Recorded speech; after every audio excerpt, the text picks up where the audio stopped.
حي على الصلاة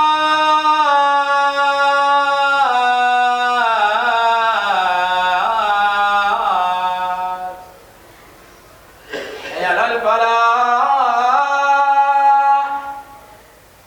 حي على الفلاح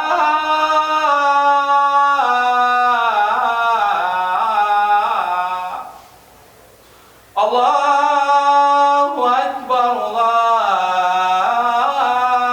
أكبر لا إله إلا الله.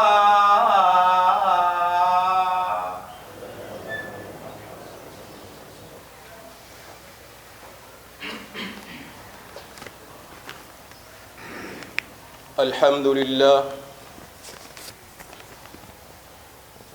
لله الذي خلق السماوات والأرض في 6 أيام ثم استوى على العرش يعلم ما يلج في الأرض وما يخرج منها وما ينزل من السماء وما يعرج فيها وهو معكم أينما كنتم والله بما تعملون بصير.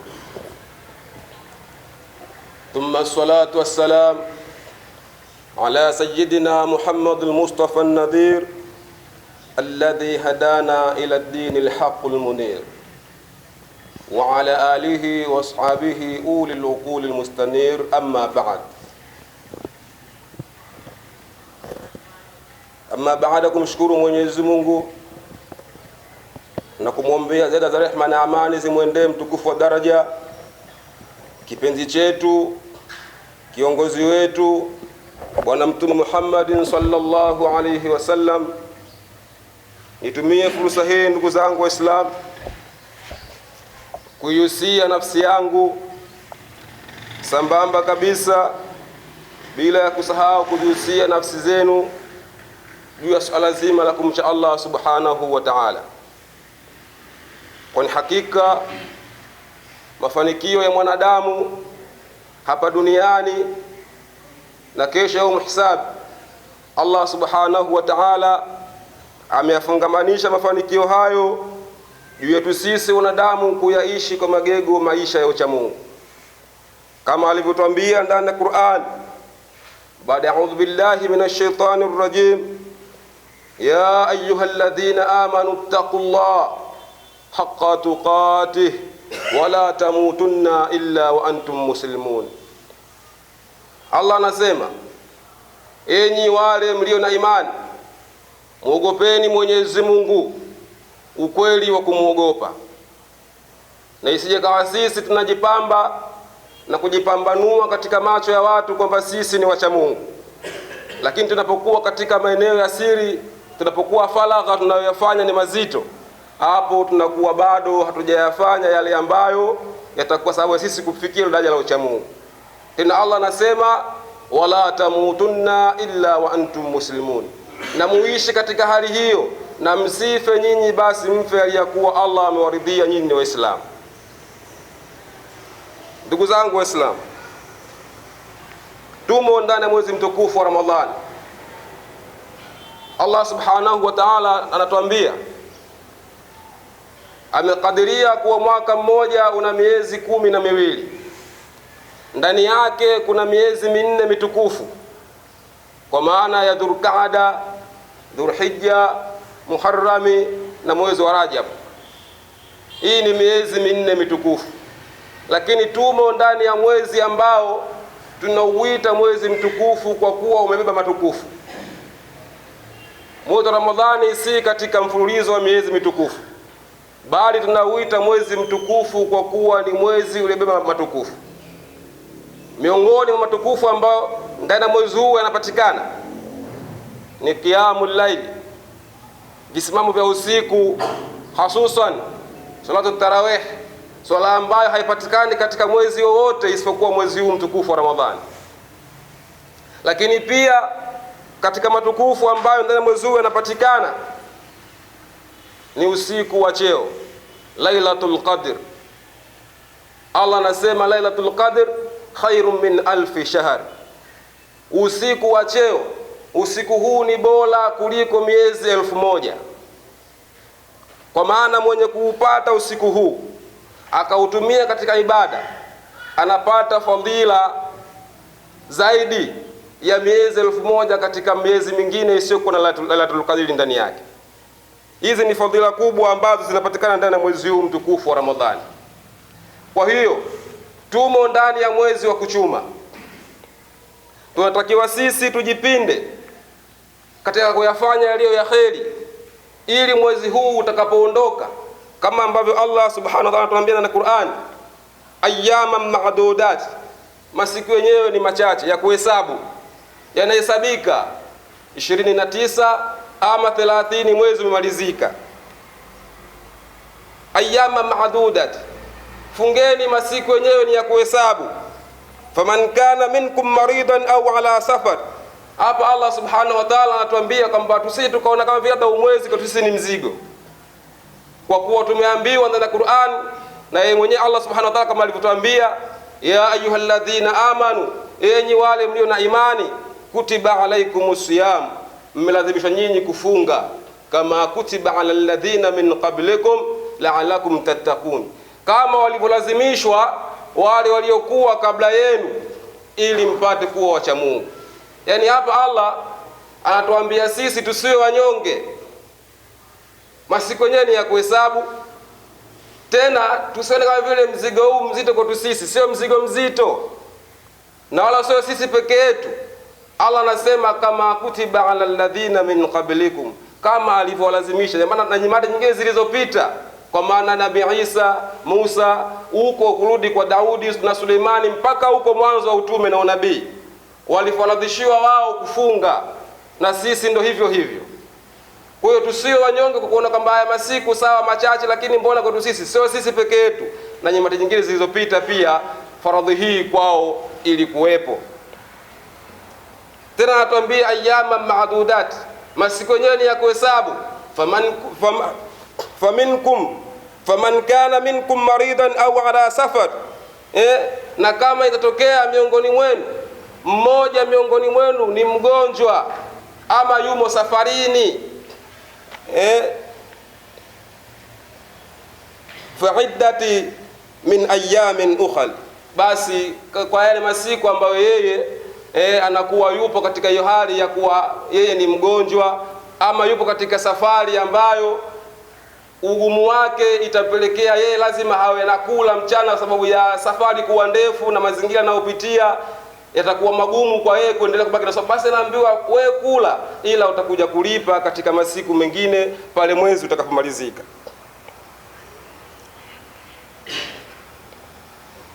Wa 'ala alladhina yutiquna fidyatun ta'amun miskin, na kama ikiwa penginepo sasa hivi mgonjwa huwezi kufunga na ujui wa ugonjwa mwili mwako utaisha lini, wewe ni mtu akula dawa kila itwayo leo, basi wewe Allah anasema utalipa fidia kwa kulisha maskini. Maskini tamtafuta kijana, mtoto yatima mmoja ama kikongwe mmoja, yoyote yule ambaye unaona huyu kula yake ishi yake ni ya shida, basi wewe inabidi mtu huyo umchukue ama hapo hapo walipokuwepo mpelekee huduma kama fidia ya kulipia pale ambapo wewe pana kushinda kufunga ndani ya mwezi huu mtukufu wa Ramadhani. Faman tatawwa khairan fahuwa khairun, na ikiwa wewe ni mgonjwa huwezi kufunga, Allah subhanahu wa ta'ala anakupa nafuu ya kuwa uache na utakuja kutimiza hizo hesabu katika siku nyingine baada ya mwezi kumalizika. Na kama wewe vile vile faman tatawwa khairun fahuwa khairun, na mwenye kufanya kheri kwa hiari yake basi ni kheri kwako, sio kwa kulazimishwa. Aliyakuwa umefahamu hii ni amri ya Mwenyezi Mungu, basi ukawa wewe unaifanyia hiyo kheri, unaifanyia kazi kwa hiari, si kwa kulazimisha. Si kwa kulazimishwa, basi hiyo ni kheri kwako wewe, khairun lahu, hiyo ni kheri kwako wewe.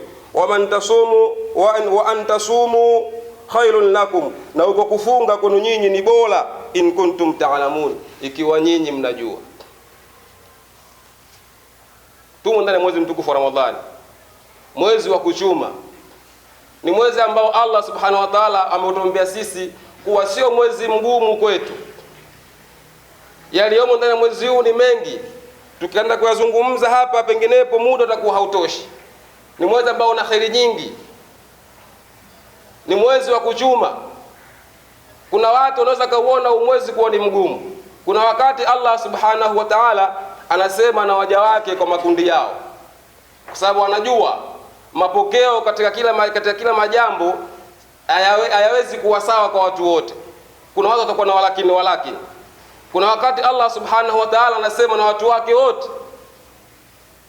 Inaweza ikaja akateremsha amri akasema kwa watu wake wote. Anasema Allah ndani ya Qur'an, ya ayuhan nas, enyi watu, taqu rabbakum alladhi khalaqakum min nafsin wahida. Hapa Allah anaongea na watu wake, anasema enyi watu, mcheni Mola wenu aliyekuumbeni nyinyi kutokana na nafsi moja. Lakini kwa wakati mwingine Allah anasema na wacha Mungu, anasema na wacha Mungu, dhalika alkitabu la raiba fihi hudan lilmuttaqin. Hapa Allah anaongea na wacha Mungu, anasema Qur'ani ni kitabu ambacho hakina shaka ndani yake, tena ni mwongozo kwa wacha Mungu. Alladhina yu'minuna bilghaib wa yuqimuna as-salata wa mimma razaqnahum yunfiqun. Hao wacha Mungu sasa Allah anasema sifa zao, hao wanaamini yale ambayo Allah kayaficha. Madamu kayasema Mwenyezi Mungu na mtume wake kwao hayana shaka, wanasimamisha swala na wanatoa katika walivyoruzukiwa na Mola wao. Lakini hawaishi hapo, anasema tena walladhina yu'minuna bima unzila ilayk wa ma unzila min qablik wa bil akhirati hum yuqinun. Hao vile vile uyaamini na kuyayakinisha yale ambayo imeteremshwa kwake bwana mtume Muhammad sallallahu alaihi wasallam, na yale ambayo yaliyoteremshwa kabla yake bwana mtume Muhammad sallallahu alaihi wasallam, na wanaamini siku ya mwisho, yani siku ya hisabu. Hao ni wacha Mungu. Allah anaendelea kuwasema, anasema ulaika walladhina yu'minuna bima unzila ilayk wama unzila min qablik wa bil akhirati hum yuqinun ulaika ala hudan min rabbihim wa ulaika humul muflihun. Hao wako juu hao wako juu ya uongofu wa Mola wao, na hao ndio wenye kuongoka. Allah anasema na kundi hili la wacha Mungu, lakini wakati mwingine anasema na kundi lingine la watu vile vile. Anasema innal ladhina kafaru sawa'un 'alayhim andartahum am lam tundirhum la yu'minun. Ili ni kundi lingine katika watu. Anasema hakika wale waliokufuru kwa ukaidi tu,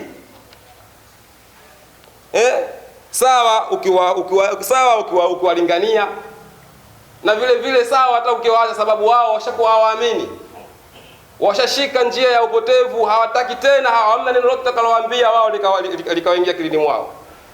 Uko mbele Allah anasema ni kana kwamba wamepigwa miuli katika vifua vyao, haingii kheri katika vifua vyao isipokuwa ni yenye kupita.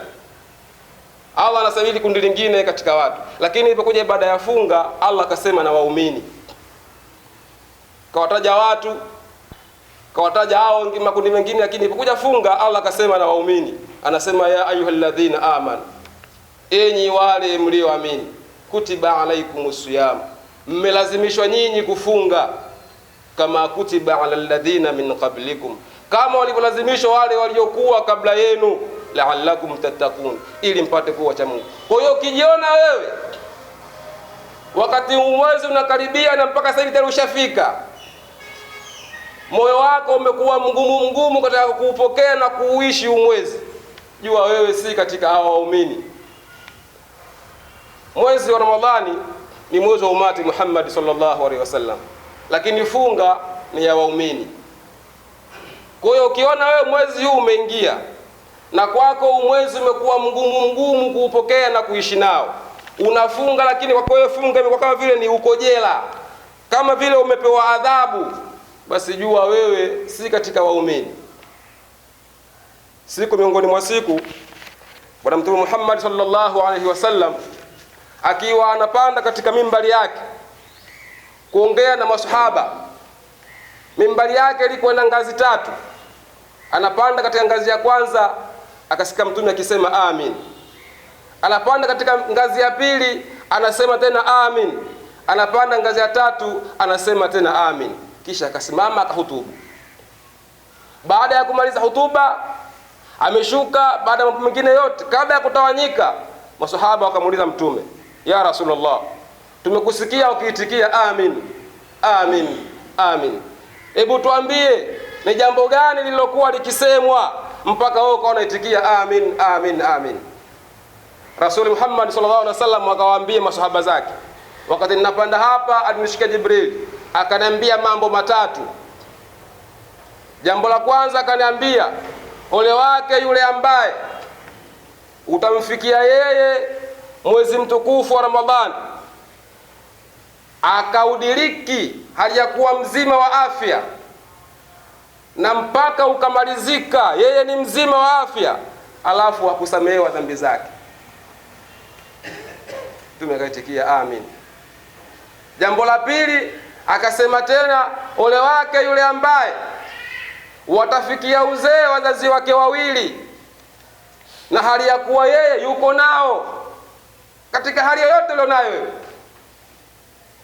alafu mpaka hawa wazazi wako wawili ikawa wenye kufariki dunia au ukatangulia wewe mwenyewe, lakini mpaka unaondoka umezikosa radhi za wazazi wako wawili. Tumekaitikia amin. Jambo la mwisho akasema, ole wake yule ambaye utataja mbele yake utataja wewe Bwana Mtume Muhammad sallallahu alaihi wasallam, alafu yeye asikuswalie. Lakini katika hayo yote haya mawili penginepo katika nafasi ya sasa hivi yasiyo na nguvu sana, lakini hili la saumu, wengi wetu saumu tumeidiriki, tumo ndani ya mwezi mtukufu wa Ramadhani, lakini tuyachunge mambo yetu. Hebu sisi wenyewe tuzihesabu nafsi zetu, tunayoyafanya ni kweli mpaka mwezi unamalizika sisi tutakuwa tumesamehewa dhambi zetu? Maana hizi ni kheri katika mojawapo ya kheri zinazopatikana ndani ya mwezi huu. Ndio maana ukaitwa mwezi mtukufu, si kwa sababu ni mwezi mtukufu, ni kwa sababu mwezi huu umebeba matukufu. Miongoni mwa matukufu hayo, huu mwezi unapomalizika Allah anasamehe dhambi waja wake wote. Lakini hasamehi tu dhambi kwa kuwa wewe ulikuwa unafunga kwa kutaka kujionesha kwa watu, ulikuwa unafunga kutaka kujifaharisha ni kwa watu, ili utengeneze imani yako kwa watu.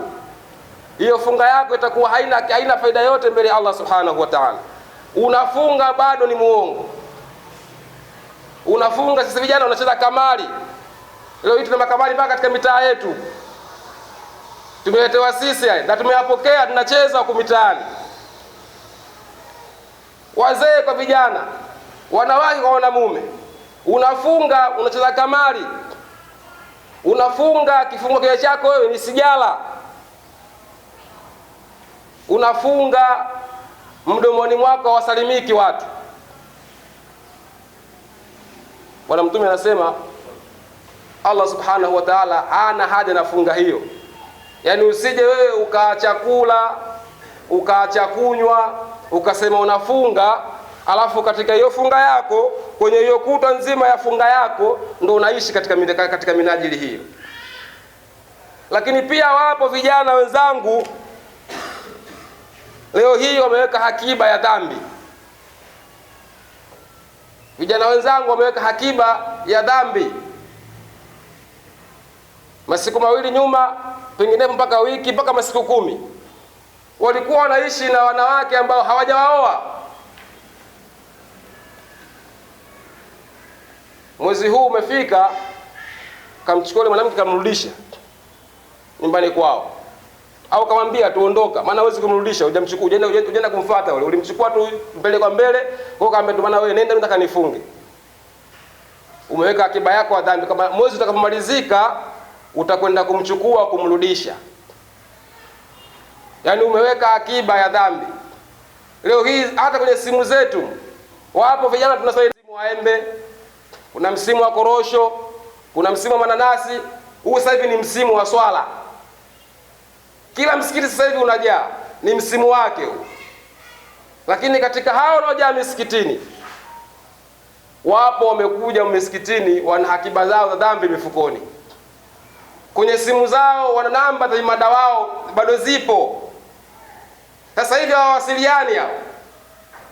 Mwezi utakamalizika, ama ikifika tu mwezi 28, 29 pale mipango inaanza kwenye sikukuu na kuendelea. Anakwenda kuharibu yale yote ambayo aliyafanya katika mwezi mtukufu wa Ramadhani. Alisimama usiku, alifunga, alitoa sadaka, alijizuilia na maneno mabaya mdomoni mwake, lakini anakwenda kuyaharibu hayo mambo kuanzia tu pale tu ile siku tunapotangaza mwezi umeonekana, iwe kwa kutangaziwa, iwe kwa kuona. Ikithibiti tu kama mwezi umeonekana, basi pale pale somo yake inaharibika kuanzia pale pale, na baada ya hapo ndo hakuna tena khairi mpaka ni Ramadhani nyingine. Vijana wenzangu, mpo na hayo ndo maisha yenu. Naongea hivyo nayajua, na nasema hivi vile vile wewe unanisikiliza vile vile unajua kama kwenye simu yako kweli unayo namba ya mtu ambaye hapo mwanzo mlikuwa mnafanya mawasiliano, umemsave na leo hii umemwambia arudi kwao kwa sababu unataka kufunga. Kumbe unataka kufunga. Huu sio mwezi wa kufunga. Huu ni mwezi wa toba. Ni mwezi ambao Allah Subhanahu wa Ta'ala anajibu toba, anajibu dua za wenye kumuomba. Ndio maana kuna dua tunasema katika kila kipindi cha swala, tunasema ile dua, na ingawa tunaambiwa tuseme dua ile muda wote tunapokuwa katika maeneo yetu. Allahumma innaka afun karim tuhibbul afwa fa'fu anna. Tunamtaka Mungu msamaha, atusamehe. Tunamtukuza Allah Subhanahu wa Ta'ala, kisha tunamwomba Allah tusamehe na mizigo yetu ya madhambi. Lengo mwezi utakapomalizika tuwe wasafi, alafu tukaishi katika hali hiyo mpaka kuja Ramadhani nyingine. Lakini mtu atasema maneno haya ndani ya mwezi huu, mwezi ukimalizika haya maneno hana kazi nayo tena. Mwezi ukimalizika maneno haya hana kazi nayo tena, hayataki, kayaacha huko yalipokuwepo. Tunaamini sisi huu ni mwezi wa kufunga. Sio mwezi wa kufunga, huu ni mwezi wa kuchuma. Ni mwezi ambao una kheri nyingi. Tazama, si katika mwezi mtukufu, lakini sisi tunawita mwezi mtukufu kwa kuwa ni mwezi ambao umebeba matukufu. Miongoni mwa matukufu hayo kupata msamaha wa madhambi yetu. Tuna madhambi sisi tunayoyafanya kila siku. Kwa hiyo tupo katika mwezi ambao tunakwenda sasa kufuta madhambi yetu. Allah anatufutia madhambi yetu. Lakini wapi? Sisi tunatumia mwezi wa kufunga tu. Tunafunga tu. Na baada ya kufunga, tukimaliza kufunga tunarudi tena kule ujingani tulipotoka. Iko wapi maana ya kufunga? Kwa hiyo ndugu zangu ni Waislamu, tupo ndani ya mwezi wa kuchuma. Ni mwezi ambao una khairi nyingi sana. Ni mwezi ambao sunna moja, ukiswali sunna moja unalipwa thawabu za faradhi. Unalipwa thawabu za faradhi. Na faradhi moja unalipwa mara 70 zaidi. Lakini sisi leo hii tumekuwa ni watu ambao tunakaa vitu tupo kwenye jela. Na kutaka kujua mafunga ni ya waumini. Na ndio maana Allah akasema ya ayyuhalladhina amanu, enyi mlioamini. Watu wengi funga zao zinaishia katika kutia uzu pale. Tena hii dhuhuri pale anapotia uzu pale ndio funga yake inamalizika. Yaani kabla hajafika hiyo magharibi pale funga yake inabadilika pale. Anajikuta anakunywa maji pale kwenye kusukutua, funga inaharibika pale.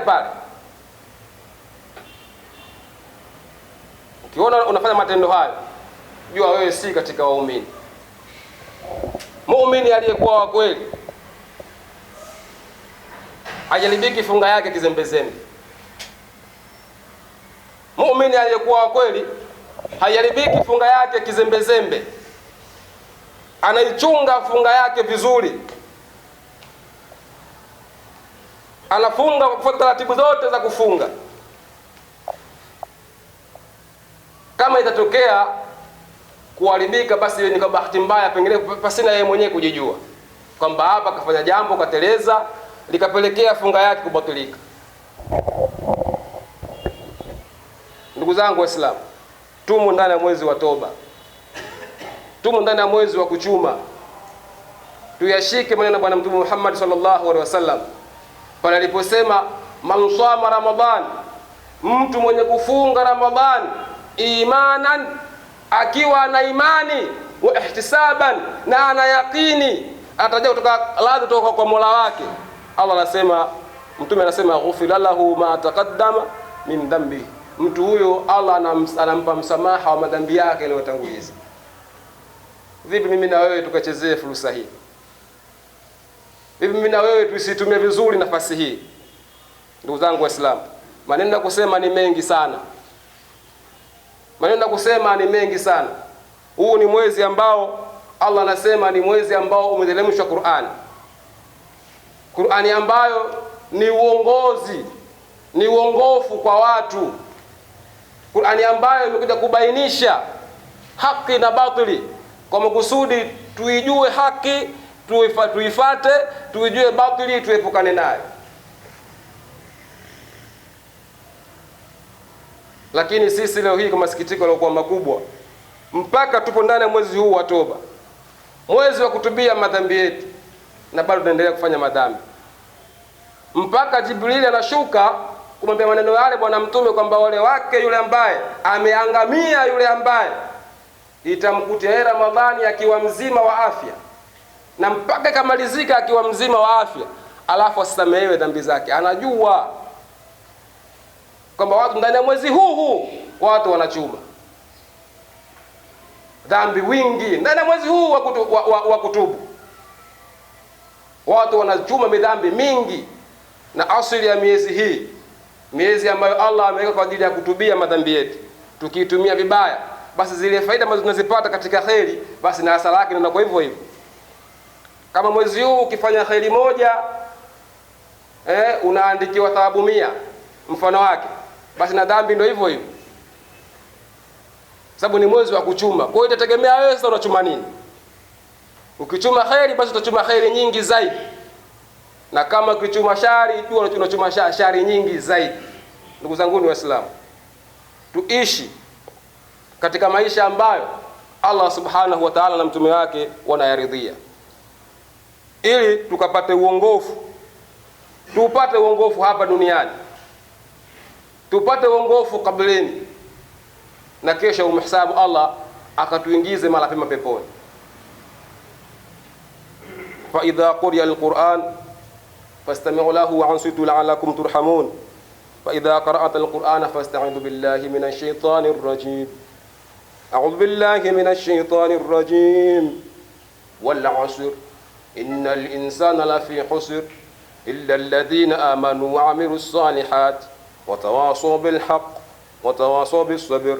Barakallahu li wa lakum bil Qur'anil 'azim wa iyyakum naf'al wa dhikril hakim. أقول قولي هذا فاستغفروه إنه هو البر الكريم وهو الغفور الرحيم. المؤمن المهيمن القدير لا إله إلا هو الملك القدير. ثم الصلاة والسلام على سيدنا محمد المصطفى النذير الذي هدانا إلى الدين الحق المنير وعلى آله وأصحابه أولي العقول المستنير. أما بعد، فيا عباد الله، أوصيكم وأوصي نفسي بتقوى الله وطاعته، كما قال الله تعالى في كتاب العزيز الحكيم: يا أيها الناس اتقوا ربكم الذي خلقكم من نفس واحدة وخلق منها زوجها وبث منهما رجالا كثيرا ونساء واتقوا الله الذي تساءلون به والأرحام إن الله كان عليكم رقيبا. Ndugu zangu Waislamu, nitumia fursa hii kama nyingine tena kuihusia nafsi yangu sambamba kabisa na kuzihusia nafsi zenu juu ya swala zima la kumcha Allah subhanahu wa ta'ala. Kwa hakika mafanikio yetu sisi wanadamu hapa duniani, kabulini na kesho ya umhisab, Allah subhanahu wa ta'ala amefungamanisha mafanikio hayo juu yetu sisi kuyaishi maisha ya ucha Mungu, kama alivyotuambia inna lilmuttaqina mafaz, hakika wacha Mungu wamefaulu. Bimaana hakuna kufaulu mbele Allah subhanahu wa ta'ala kwa asiyekuwa mcha Mungu. Hivyo basi tujikite na sisi ndani ya mwezi huu ambao makusudio yake sisi kulifikia daraja la ucha Mungu. Allah anatambia ndani ya Qur'an, baada a'udhu billahi minash shaitanir rajim, ya ayyuhalladhina amanu kutiba alaykumus siyam kama kutiba alal ladhina min qablikum la'allakum tattaqun. Enyi wale mlio na imani, mmefaradhishiwa nyinyi kufunga kama waliofaradhishiwa wale waliokuwa kabla yenu, lengo mpate kuwa wacha Mungu. Kumbe mwezi mtukufu wa Ramadhani vile vile ni chuo cha kutufikisha sisi katika daraja la ucha Mungu. Ni kheri iliyoje ikiwa ucha Mungu ndio tiketi ya kuingilia peponi. Allah subhanahu wa ta'ala ametuletea mwezi wa kuja kutufunza sisi ucha Mungu ili tuipate hiyo tiketi ya kuingia peponi. Kwa nini sisi tusitumie vizuri fursa hii? Kwa nini tufanye mambo ambayo yatakuwa sababu ya sisi kwenda kuangamia mbele ya Allah subhanahu wa ta'ala katika siku ambayo ni nzito,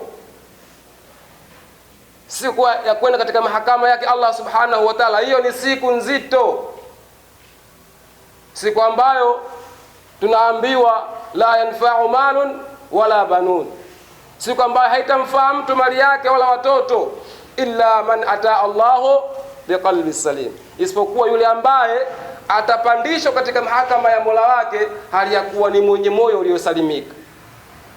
Basi huko kusalimika kwa moyo, chuo chake cha kusalimisha huo moyo ni huu mwezi mtukufu wa Ramadhani. Huu mwezi ni chuo kwa aliye na mali na asiye na mali. Huu mwezi ni chuo. Wale wenye mali ambao penginepo njaa hawajui inavyouma, lakini kama anayo imani na yeye ni katika waumini, anafunga mwezi huu mtukufu wa Ramadhani. Akijiwa na mtu ambaye hana kitu akimwambia, shekhe, njaa inaniuma, anajua njaa inaumaji. Kwa kuwa na yeye ni katika wenye imani, aliidiriki funga Ramadhani, kaona namna njaa inavoumiza katika mwili wa mwanadamu. Kwa hiyo akikujia mtu akakwambia mimi nina njaa, yani wewe unajua kabisa kwamba njaa inaumaji, haraka sana bila kupepesa macho utamsaidia. Ukiona kwa ndio uone kwa namna gani kwamba huu mwezi ni chuo. Huu mwezi ni chuo cha kutufikisha sisi katika ile daraja la ucha Mungu. Kwa hiyo tuutumie vizuri mwezi huu ili tupate kheri kwa wingi ambazo zinapatikana ndani ya mwezi huu. Visimamo vya usiku misikitini hivi, katika visimamo vya usiku ambavyo vinaanza mapema tu, ambavyo ni kawaida yetu sisi tunaswali tu msikitini baada ya swala ya Isha, tunasimama kuswali swala tarawih. Kwa ukanda wetu mimi sijaona hapa msikitini kwetu na misikiti mingi ambayo ipo katika maeneo yetu, tarawih ukipata safu 4 kwa ukanda wetu sijaona.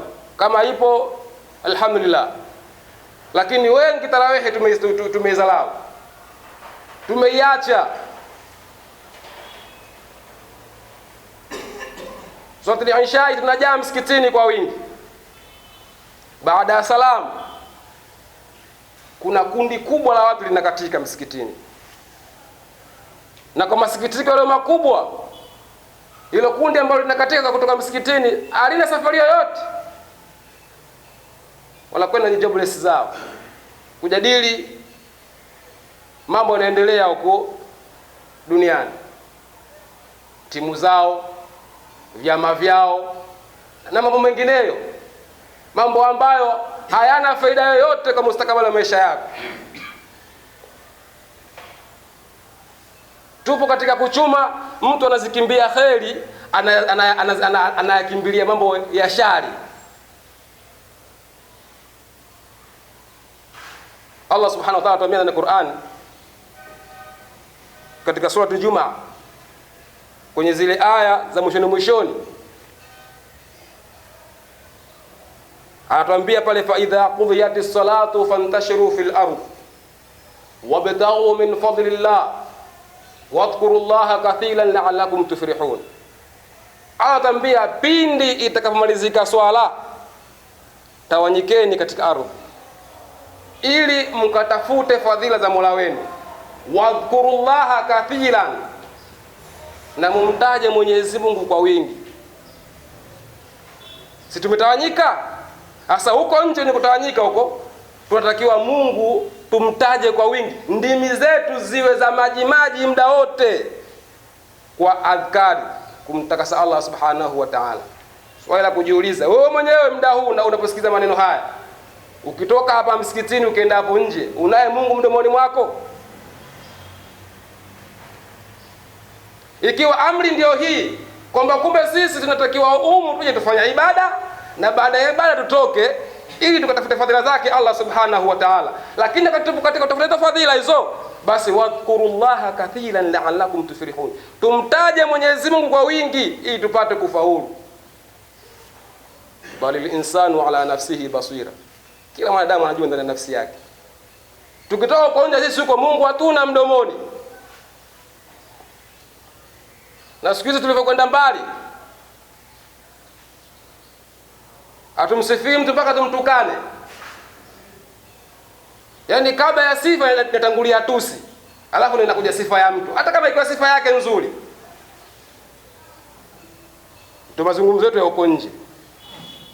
Sasa jambo la kusikitisha kuona kama kukimbia tarawehe, mahali ambapo tuna kila baada ya raka mbili zinasomwa adhkari hapa. Ashhadu la ilaha illa Allah nastaghfirullah nas'aluka aljannata ilahi wa na'udhu bika minan. Tunakimbilia nje, tunakwenda kutazama, tunakwenda kudili na mambo yetu ya huko nje ambayo hayana faida yoyote.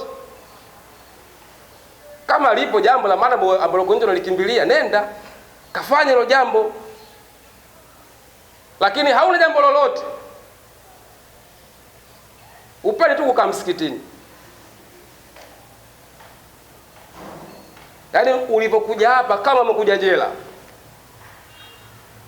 Kuna watu wanatamani hata Ijumaa ikifika, yaani hutuba ile baada ya shukrani kwa Allah, kumtakia rehema bwana Mtume Muhammad sallallahu alaihi wasallam, yaani zile nguzo zake zile zikamilike zile, yaani zile nguzo zake zile 5 zile zikamilike. Basi baada zile tu hutuba imemalizika, na akisimama imamu katika swala hapa, suratul Fatiha, qul huwallahu, suratul Fatiha, inna a'tainaka, swala imemalizika, mtu katoka. Yaani hutuba ikiwa ina dakika 10 kwake mtu shako tatizwe. Na imamu akisimama hapa mbele hapa akasema suratul Fajr tu, wal fajr, na hizo aya zilizokuwa nyingi, mtu anaona sura hiyo nzito kwake. Kwa nini? Tuna haraka kwenda huko nje kwa kimbilia mambo yetu. Yaani tunakwenda kuzifuata dhambi. Tunaambiwa na mashehe ndani ya mwezi huu, Ibilisi alayhi lana kafungwa. Lakini watu bado wanafanya madhambi. Anayewashawishi nani? Napata wajibu kwamba kumbe mashaitani ni sisi wenyewe.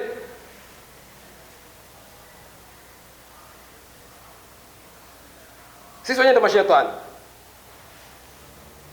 Ibilisi kachukua ahadi, lakini ushaye kumwona siku ambayo amekuja kukufuata kukushika mkono kupeleka sehemu kwenda kumwasi Mwenyezi Mungu. Na ndivyo atakapokwenda kutukataa kesho mbele Allah subhanahu wa ta'ala. Uliniona? Unasema mimi Ibilisi, je, uliniona? Unapata majibu kwa kumbe shetani ndio mwenye, sababu kama mwezi huu kafungiwa na bado wewe unafanya madhambi, anayekushawishi wewe nani? Maana ni nafsi yako wewe mwenyewe. Sasa tupo ndani ya mwezi wa kuchuma. Siri ya mwezi wa kuchuma mara mbili. Ukichuma khairi basi ni khairi zaidi, na ukichuma shari basi ni shari zaidi. Allah atambia, sabiqu ila maghfiratin min rabbikum wa jannatin 'arduha ka'ardhi as-sama'i wal ard u'iddat lil ladhina amanu billahi wa rasulihi dhalika fadlullahi utihi man yasha wallahu dhul fadli al-'azim. Fanyeni haraka kukimbilia majambo ambayo yatakupateni nyinyi msamaha kutoka kwa Mola wenu. Huo msamaha mkishaupata, zipi fadhila zake? Allah anasema akaandaa pepo, upana wake hiyo pepo ni mbingu na ardhi, ameiandaa kwa ajili ya wale ambao wanamwamini yeye na mtume wake. Na hiyo ni fadhila za Mola wenu, kaziweka kwa ajili ya waja wake wale wanaotenda yaliyo mema. Na Allah ni mwenye fadhila nyingi mno. Mimi na wewe badala ya kukimbilia mambo ya kheri, sisi tunakimbilia shari. Badala ya kukimbilia mambo ya kheri, sisi tunakimbilia shari. Wapi tunazipeleka nafsi zetu? Tunakwenda kuziangamiza nafsi zetu. Ndugu zangu Waislamu, tujitahidi ndani ya umwezi kukandamiza nyoyo zetu, kukandamiza nafsi zetu, tujizuilie zidi ya hayo matamanio ambayo yapo sana kwenye nafsi zetu, kwa sababu kawaida ya nafsi yenyewe nafsi ina tabaka tatu. Tabaka ya mbele kabisa ile nafsi amaratu bisu, nafsi ya kuamrisha uovu, yani ndio iko mbele kabisa. Sasa tujitahidi nafsi hii tusifanye kuwa nafsi kiongozi katika nafsi zetu. Tuivunje nguvu yake, tuidhalilishe, tuifanye kuwa nafsi ambayo dhalili sana, sababu sisi tunazo akili. Na Allah ametudhihirishia sisi, atameza na Qur'ani, ametuletea Qur'ani ni muongozo kwetu sisi. Tena imekuja kutubainishia haki na batili. Sasa kama wewe unazo akili zilizo sawa sawa, na naamini sisi tuliokuwa hapa wote tunazo akili zilizo sawa sawa, tayari haki na batili zote Allah katubainishia. Alafu wewe kwa makusudi unaacha haki, unashikamana na batili, watarajia nini mbele ya Allah? Na kila kitu Allah amesema, ukishika haki asala yake ni hii, faida yake ni hii. Ukishika batili asala yake ni hii. Hakuna jambo ambalo Allah mbele kwa hajasemea mwisho wake. Kawasema wacha Mungu, anasema wacha Mungu faida zake ni hizi. Hao ndio watakao ufaulu. Wacha Mungu hao ndio watakao ufaulu. Wanafiki hao ndio watakaokuwa katika hasara. Washirikina hao ndio watakaokuwa katika hasara. Yaani hakuna jambo Allah akalisema akayasema mwisho wake athari yake itakuja kuwa nini. Alafu kama kusudi wewe unaacha. Unaiona kama hapa hii haki wewe unaweka pembeni. Hii hapa batili unafungamana naye. Unataka nini mbele ya Allah Subhanahu wa Ta'ala? Jamani, huu ni mwezi wa kuchuma. Swala za usiku tusizisalau. Tarawehe tudumu nayo sana. Tujae misikitini kama ambavyo tunajaa katika vipindi vingine. Inna Allaha wa malaikatahu yusalluna 'alan nabi ya ayyuhalladhina amanu sallu 'alayhi wa sallimu taslima. اللهم أربعة الإكرام أمير المؤمنين سيدنا أبو بكر الصديق، وأمير المؤمنين سيدنا عمر بن الخطاب، وأمير المؤمنين سيدنا عثمان بن عفان، وأمير المؤمنين سيدنا علي بن أبي طالب. اللهم اغفر للمؤمنين والمؤمنات والمسلمين والمسلمات الأحياء منهم والأموات. ربنا إنك قريب مجيب دعوات يا قاضي الحجات يا قافي المحمة.